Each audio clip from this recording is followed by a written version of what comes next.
जय श्रीमन नारायण, जय माता लक्ष्मी। स्वागत है दोस्तों आप सभी का आपके चैनल जी जायसवाल यूट्यूब स्टोरी में। दोस्तों आज हम जानेंगे निर्जला एकादशी व्रत कथा के बारे में। निर्जला एकादशी का व्रत ज्येष्ठ मास के शुक्ल पक्ष की एकादशी तिथि को रखा जाता है। हिंदू धर्म में इस एकादशी का विशेष महत्व है। मान्यता है कि अगर आप साल में पड़ने वाली 24 एकादशी का व्रत नहीं रख पा रहे हैं तो निर्जला एकादशी का रख ले। इससे आपको हर एक एकादशी का फल प्राप्त हो जाएगा। इस एकादशी को सबसे कठोर एकादशी माना जाता है क्योंकि इसमें जल तक पीने की मनाही होती है।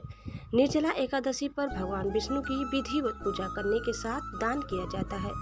इसके साथ ही पूजा के समय इस एकादशी व्रत का पाठ अवश्य करना चाहिए। इससे आपकी पूजा पूर्ण हो जाती है। तो आइए जानते हैं निर्जला एकादशी की संपूर्ण व्रत कथा के बारे में। निर्जला एकादशी के महत्व के बारे में स्वयं भगवान विष्णु ने युधिष्ठिर को बताया है। उन्होंने निर्जला एकादशी के महत्व के बारे में परम धर्मात्मा सत्यवती नंदन व्यास जी को बताने को कहा था। तब व्यास जी कहने लगे कि हर किसी को एकादशी का व्रत रखना चाहिए। इसके साथ ही एकादशी की दोनों पक्षों में भोजन नहीं करना चाहिए। इसके बाद द्वादशी को स्नान पूजा करने के बाद ही भोजन ग्रहण करना चाहिए। तब भीमसेन व्यास जी से कहने लगे कि हे पितामह, भ्राता युधिष्ठिर, माता कुंती, द्रौपदी, अर्जुन, नकुल, सहदेव आदि एकादशी को भोजन नहीं करते हैं और मुझे भी ऐसा करने के लिए कहते हैं, लेकिन मेरे लिए भूख सहना मुश्किल है।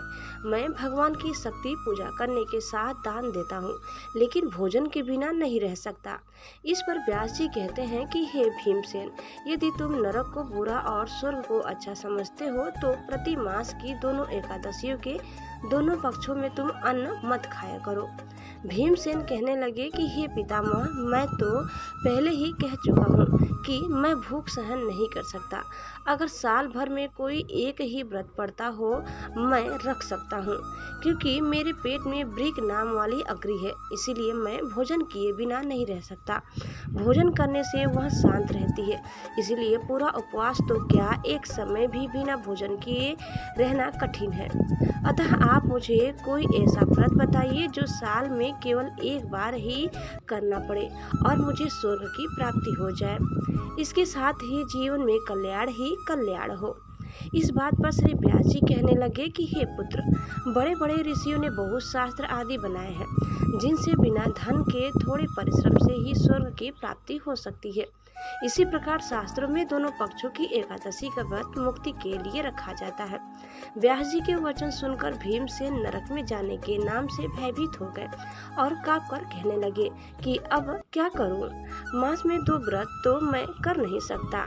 हाँ, वर्ष में 1 व्रत करने का प्रयत्न अवश्य कर सकता हूँ। अतः वर्ष में 1 दिन व्रत करने से यदि मेरी मुक्ति हो जाए तो ऐसा कोई व्रत बताइए।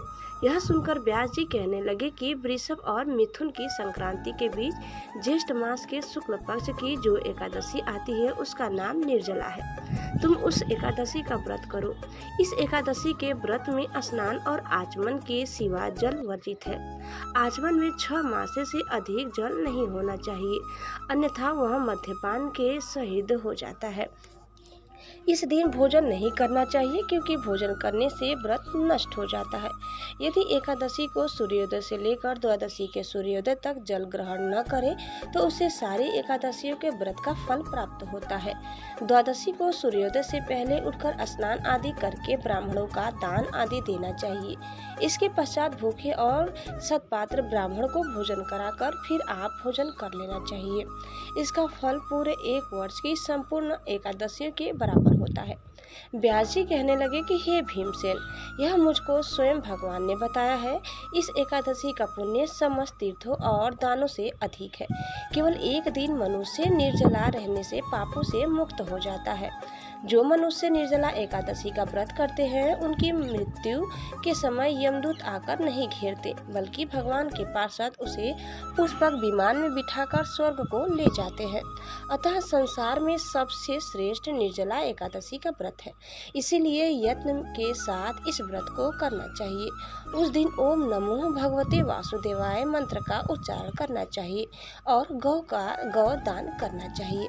इस प्रकार व्यास जी की आज्ञा अनुसार अवतार भीमसेन ने इस व्रत को किया। इसीलिए इस एकादशी को भीमसेनी या पांडव एकादशी भी कहते हैं। निर्जला व्रत करने से पूर्व भगवान से प्रार्थना करें कि हे भगवान, आज मैं निर्जला व्रत करता हूँ, दूसरे दिन भोजन करूँगा। मैं इस व्रत को श्रद्धा पूर्वक करूँगा, अतः आपकी कृपा से मेरे सब पाप नष्ट हो जाए। इस दिन जल से भरा हुआ एक घड़ा वस्त्र से ढककर स्वर्ण सहित दान करना चाहिए। जो मनुष्य इस व्रत को करते हैं उनको करोड़ों पल सोने के दान का फल मिलता है, और जो इस दिन यज्ञ आदि करते हैं उनका फल तो वर्णन ही नहीं किया जा सकता।